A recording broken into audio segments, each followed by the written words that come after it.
rumors. They are stories circulated with an uncertain or doubtful truth. There have been rumors in the NBA since the beginning of the league. When LeBron was making the decision in 2010, it wasn't just the Heat he was rumored to be picking, but rumors often have a little bit of truth mixed in. Even without being a good team, the Warriors have remained in the spotlight because of rumors. But what is the truth? What's actually going on with the Warriors? Steph Curry is one of the greatest players ever, but that only puts him in the fire. To the point that a fantasy make-believe trade by Bleacher Report so heinous, so far-fetched to get Steph Curry to the Lakers was viral news. What is going on? Everyone, every media source reacted to a trade that had the Warriors giving Curry up for Austin Reaves, Ben Simmons, and 2 first-round picks? Ben Simmons in 2024?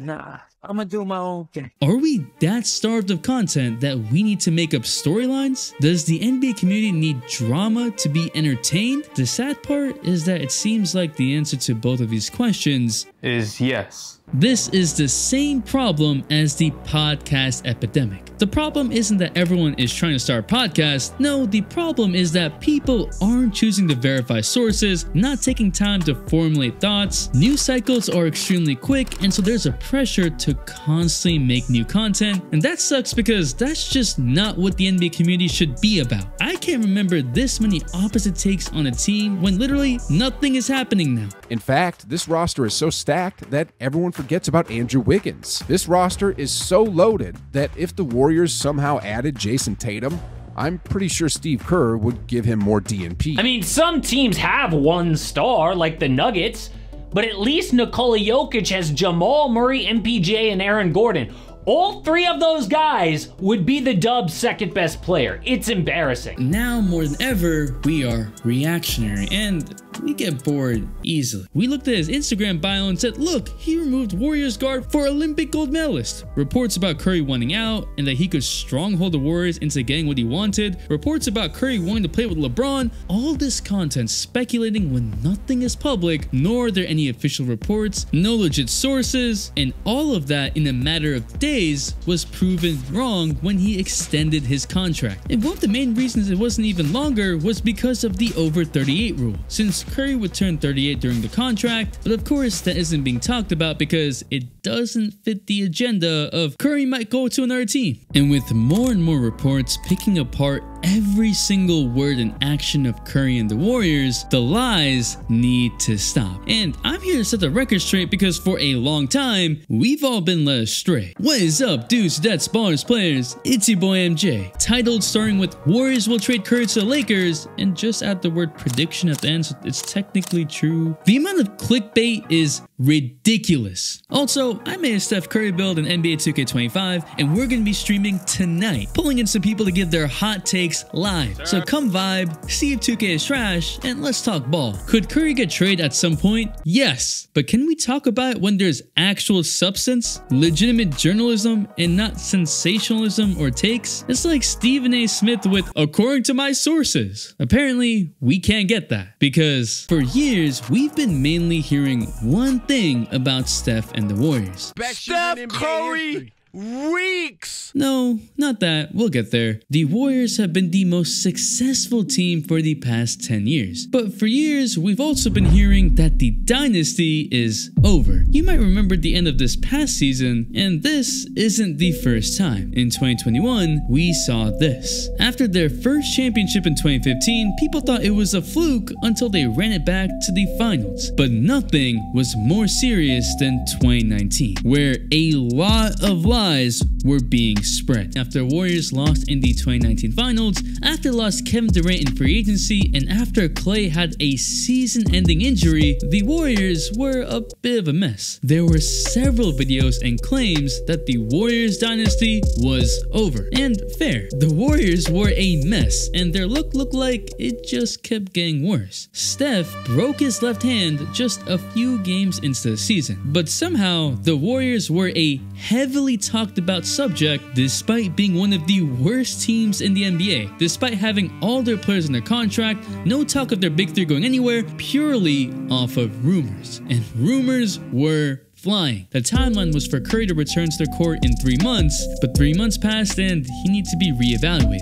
Rumors of the Warriors holding Curry and Clay back to tank were strong, both by official media outlets and fans, saying that because Curry doesn't have a cast and because he did a handshake with his daughter that he was ready to go. Really? Durant ruptured his Achilles and he's out for months, but just because he's dancing when he was on the Warriors doesn't really mean that he was ready to come back. There is a certain timeline and milestones for players coming back from injury. There were even YouTubers saying that Clay and Steph were fooling the world. That with their background in physical therapy, they could look at Clay shooting in an open gym and claim he's healthy enough for an NBA game. Now, I tried to find that video from 4 years ago, but either the title's changed or it's gone. All I have left is a screenshot from 4 years ago of the title of the video. I just want to say, you realize that open court shooting and full contact games are different, right? This pattern of taking shots at the Warriors continued. In 2020-21, the Warriors were horrible, a roster filled with players that didn't know how to play with Steph. I am having a very bad... Yet these were the claims. Is Dame the top point guard in the league? Yep.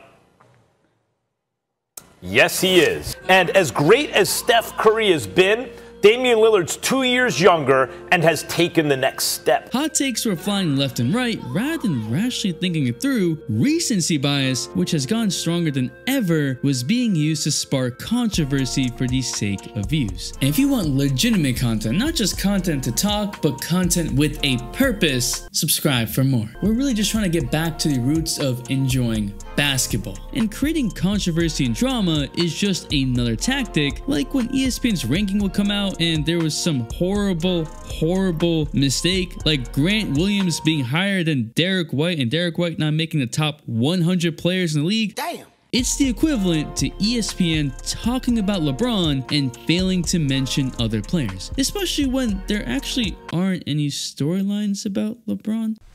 What? Before the tumultuous 2023 season with Draymond and Jordan Poole, and apart from the last season of Kevin Durant on the Warriors were typically drama-free. Especially after 2019, they weren't even a team of contention for the next 2 seasons. However, somewhere in 2019, the NBA and ESPN realized that Steph Curry was bringing in nearly double the views that LeBron was, who was bringing nearly double the views of everyone else. They realized that a little late, that there was a bigger audience in social media for Curry and ran with it. It's the reality of the league. Certain players bring in more attention, like Wembanyama versus Brunson. Same game, 2 insane performances, and one of them has more than 5 times the views. And look, no one is innocent. I like making Steph Curry videos similar to how I love making Kobe videos. Now, those Kobe videos can be a big hit or big miss, but I love coming up with any ideas I think there's an audience for, and also if there's a purpose. Curry videos tend to perform better on average, and so it's easier to greenlight, similar to this video right now. But in bigger media corporations or creators posting multiple times a week, you're looking for any topic to latch onto. In times where your most popular topics aren't even in the news, you're still looking for something that isn't there. That's when you start making up stuff. Or more accurately, you start exaggerating the already existing information. And that's where you get videos like this. So under pressure, yes, Kawhi is better than Kobe was. And it's not just the media. Curry and the Warriors live rent-free in a lot of players' heads for their 2015 to 2019 dominant stretch. We have players gunning for him, trying to rewrite history saying Steph isn't that guy. We have Gilbert Arenas trying to clip farm saying Curry isn't generational. Steph is not a generational talent. No, seriously, Gilbert said he knew the reaction it would get from the media if he said those words. But I knew, just like clickbait, I knew me saying he's not generational talent. But I refuse to make a video in something that I don't believe in or something that isn't rooted in the truth for views. I didn't want to make this video, but after seeing where the community has been recently, I knew it was needed. It's the same as another time period that drastically damaged the NBA community, the Russell Westbrook Lakers days. Do you remember after each and every game how Westbrook's entire legacy would change? If he had a bad game, it was that he was always a trash player, even in his OKC Thunder days. If he would have a good game, it's that he's a game-changing player that is being held back by the Lakers. Talking about Russ being a bad decision maker, can't make a shot, and then Russ's brother joined the space and this happened? The most field goals made and the most field goals attempted less than 5 feet this season, and it's not even close, right? He's #1 in both. He ranks 29th out of 35 in efficiency. So like there's like something, there's a disconnect. Hey bro, there. I just want your thoughts on that. Hey, OVO, I got a question for you, right? Yes, sir. Who keeps that stat though? Analytics. I know it's a little far fetched. I agree with you. I see your point. What in D-writing is this? National media would talk about it every day. Is the Westbrook trade the worst in Lakers history? What? It was the most egregious attempt of milking a story just to get eyes. Obviously, Russell Westbrook was affected, but more importantly that the entire culture changed. By the 7th game, you would think it was enough, that we didn't need to be reactionary for every game, that we could be civilized and not let recent events completely change our look on an entire player's body of work. But no, we couldn't. And Curry wasn't spared that either. And some of those shots that he used to put up and make, and people never said anything wrong about them, was because they used to go down. They don't go down anymore, and you know what they look like? They're bad shots. Steph Curry reeks. He's the reason why the Golden State Warriors are struggling. KD took his lunch money, took his team from him. That was during the 2019 season when the Warriors were facing the Rockets in the playoffs. I've said this before and I'm gonna say it again. I swear some of these people should not have a job in mainstream media. Stop with the recency bias, man. Stop it. Get some help. This came after a Game 3 where Kevin Durant scored 46 points, but Curry shot 7 of 23 from the field and only scored 17 points in an overtime loss. Right after these comments, Curry scored 30 points and 8 assists. KD had 34 in a loss. And then, as all of us know, Kevin Durant gets hurt in Game 5 in a very close game. And Curry, who was relatively quiet until that point, started to take off. He would score 12 points in the 4th quarter, and the Warriors would come away with a crucial Game 5 win. And on the road in a Game 6, Curry starts off the game with 0 points in the first half. And what happened next blew everyone's mind. Everyone was roasting Steph during half, calling him a choker, unable to lead a team as the main option, and he took time during the halftime break to look at Twitter, take in all the comments, and let it fuel him. He came out in the second half just putting on a clinic. 3. She's back in the barrier. Layup. Steph Curry. Off the dribble. Curry long distance. Curry would score 32 points in the second half, including multiple clutch threes to close out the Rockets on the road. Again, without Kevin Durant. But of course, that wasn't enough to shut up the allegations that Steph couldn't win without another star, or that he couldn't be leading force of a championship team. It's like they forget that defenders were leaving Durant What's up, brother? I'm out, man. with the ball to cover Steph without the ball. What happened? It's the same reason why Chris Paul was randomly an MVP candidate in 2021 against Jokic, or then in 2015 when Coward said this. Steph Curry's not the most valuable player. If he's the most valuable player, then why are the Warriors favored by 5 tonight on the road against Portland and he's not playing? To me, the 2 most valuable players in this league are LeBron 1 and Chris Paul. Brother, Chris Paul was not more valuable than unanimous MVP Curry. And I exposed a lot of these horrible takes in the video where he fooled the entire world. That's a fun one. In today's social media world, we aren't focusing on basketball as much.